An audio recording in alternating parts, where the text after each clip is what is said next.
Hello बच्चों, let's read the question. The mutual inductance of pair of coils is 0.75 Henry if current in the primary coil changes from 0.5 Henry to 0 in 0.01 second.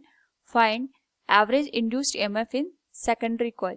Now, first of all, we will discuss here the key concept is the induced EMF in a coil due to mutual inductance.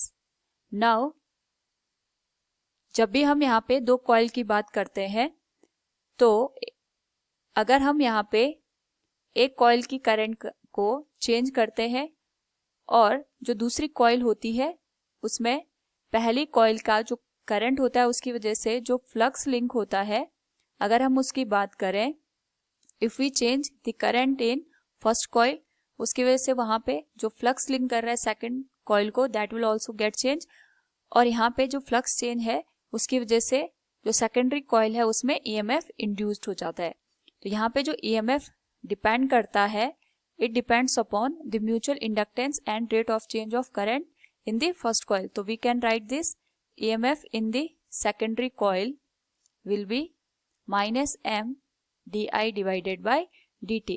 और यहाँ पे जो current change है it is in first coil ना। अगर हम बात करें यहाँ पे mutual inductance of the pair of the coils की, it is given as 0.75 Henry और जो करंट की वैल्यू हमें गिवन है चेंज इन करंट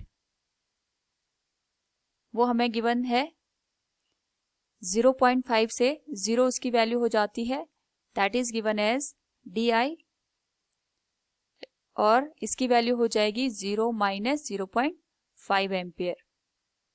नाउ जो टाइम की वैल्यू हमें गिवन है that is 0.01 second.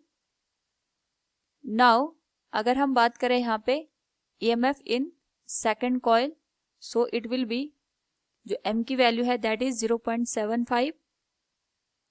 Change in current हमें दे रखा है यहाँ पे 0 - 0.5, सो इट विल बिकम -0.5 और जो हमें टाइम की वैल्यू गिवन है दैट इज 0.01 सेकेंड।